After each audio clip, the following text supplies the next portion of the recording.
So here we go. Forever Red.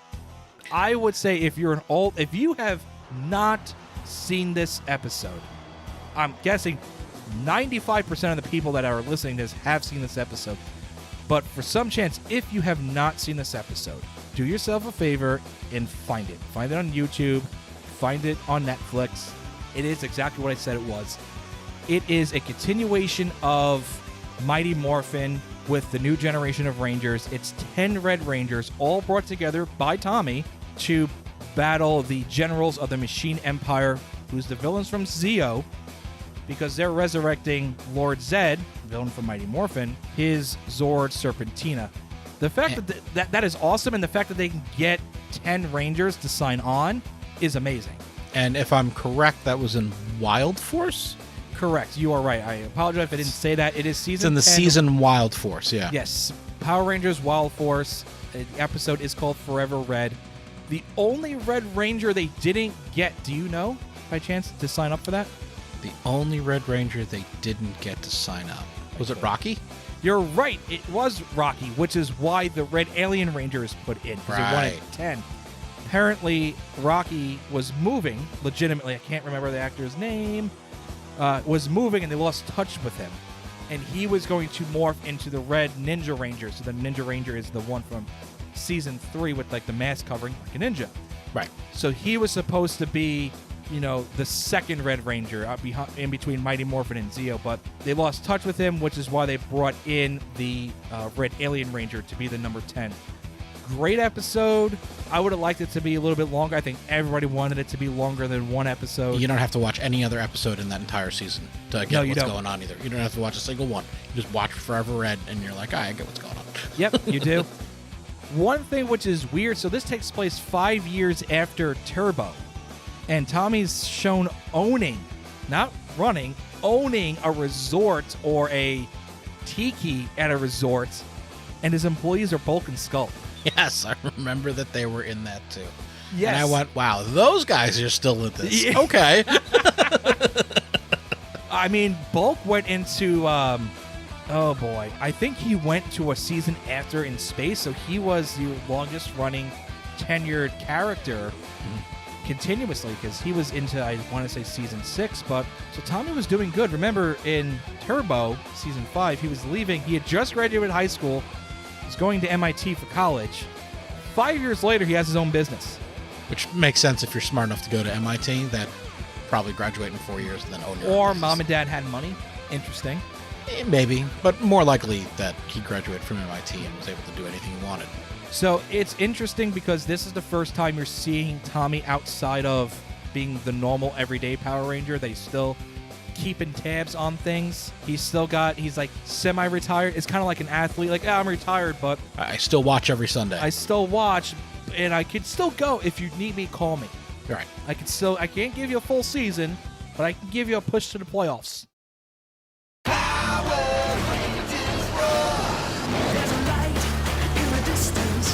I liked this season. I like the idea of kind of going back to what I said about Billy being a ranger and a mentor and this and that.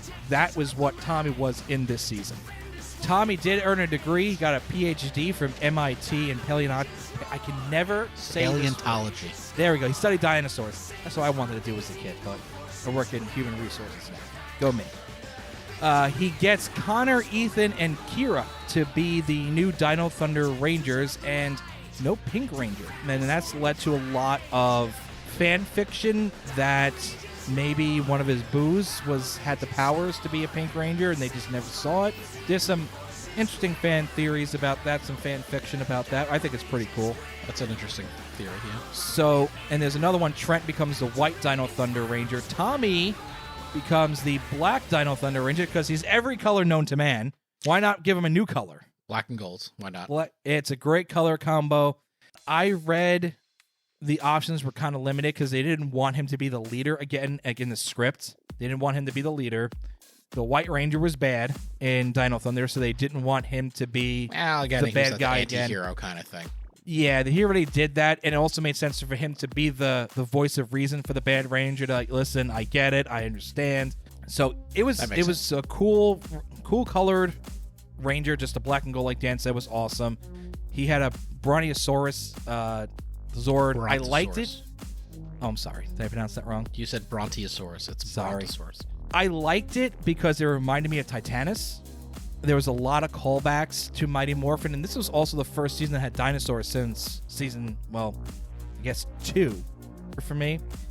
Tommy gets in a coma in this episode, and he has to fight his alter ego, Zeo Red, Mighty Morphin White and Green, because he's losing the will to live.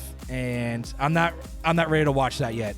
No, it's going to be a long time before I watch that episode, because that tugs at the heartstrings already, just remembering that episode. Yeah, but I will say that's the first time you see the Green Ranger since season 2. So that's been 10 years since you've seen the Green Ranger, and he's the last to show up. And even Tommy's reaction, as Tommy Oliver's reaction in his dream is, I thought I'd run into you. You knew it was happening. And if it didn't happen, a lot of people were going to be disappointed. Yeah, you fight Red Zeo first, and then White Mighty Morphin. You're like, he's gonna be. And I remember it so vividly. I haven't watched it in forever. There's the shot, and they set it up so good, is you see Tommy on... It's hard to describe. Tommy is in a hospital bed, and he's in a coma. And they're going to be going back into his mind, so they're zooming into him. But as they're doing it, you hear, like the other Rangers have called him out, like, Tommy. But this one has that evil laugh at the end of it. And you know before you even see it, because the aura of the dream is green. Even before you see that, before you see the Dragon Dagger, just you hear that laugh for the first time in 10 years, you know what's about to happen. And it's one of the best moments in Power Rangers, I feel. Really is. And I think, again, that season was so well done. I think it's really what reinvigorated not only my interest, but I think your interest in Power Rangers again. It's a good season. Again, rose-colored glasses. Yeah, it's probably because he's in it. The Dino Thunder That's nostalgia. That's the whole point of what we do in these podcasts. Yes, it is. The Dino Rangers had to give up their powers. They sacrificed them to blow up all the Zords, pretty much making way for the next season, but it's kind of showing the sacrifice Tommy and his team is willing to make. He decides to pursue a life as a normal science teacher until next year. So now we're into SPD, which takes place in 2025. 3 years. As this recording is in December of 2022, so SPD right around the corner. So bad guy of SPD, Emperor Grum, travels back in time to take over Earth without SPD. Goes into the years with the Dino Thunder Rangers, and there they are. So it's a crossover. You don't see Tommy out of the suit. You just see the Black Dino Thunder Ranger. Jason David Frank didn't sign up for this season. This is when he was training to be an MMA or was more into MMA.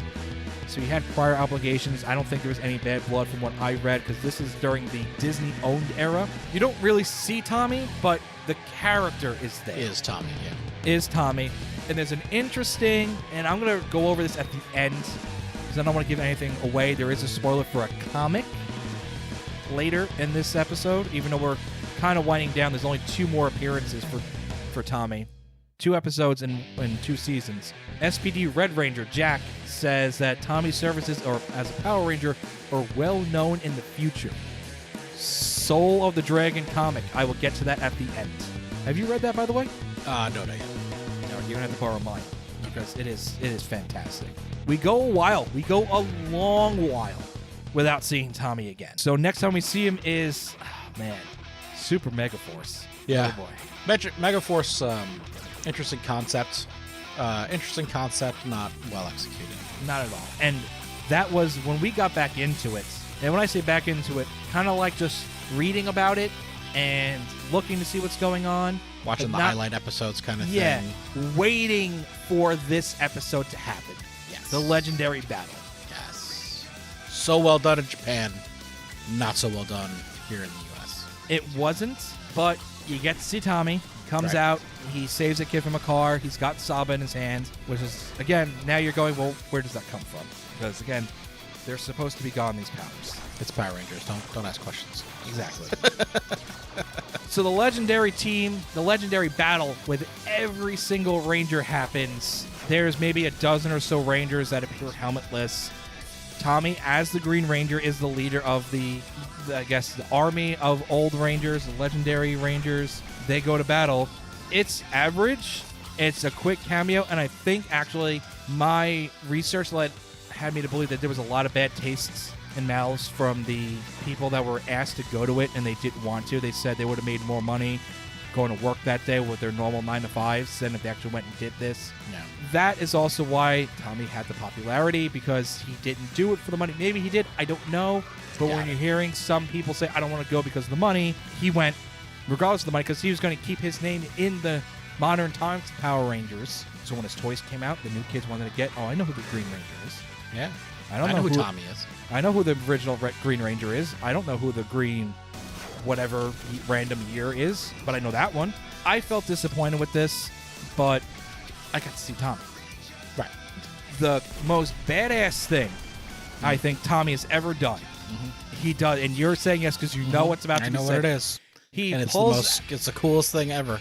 He pulls out a Master Morpher, and it's the Mighty Morphin Morpher. It's all gold, kind of like his Green Ranger Morpher. Yep. But he doesn't morph Mighty Morphin style. He yells out Zeo Ranger 5.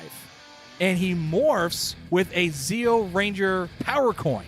Yep. And then he fights, and then he stops, and then he calls out Tiger Zord, and he morphs into the White Ranger. And then he stops, and he morphs into the Green Mighty Morphin Ranger. Master Morpher is badass, but there's more. During the final fight, he fights as Green, morphs into White, and summons the Falcon Zord. Yep. Where has that been? In a volcano somewhere, just like all the other ones. Where has that been? And who's building these things? Billy. Yes, that's who I want to build it. Exactly. He's tinkering. He's been tinkering this whole time. He's been just tinkering rebuilding for a Zords. long time. Rebuild it. Who made the Master Morpher? Where did he get it from? What source is he tapping into? These are nerdy questions we need answered to. The easiest solution is Billy. I've been bored. I'm a genius. I've been tinkering.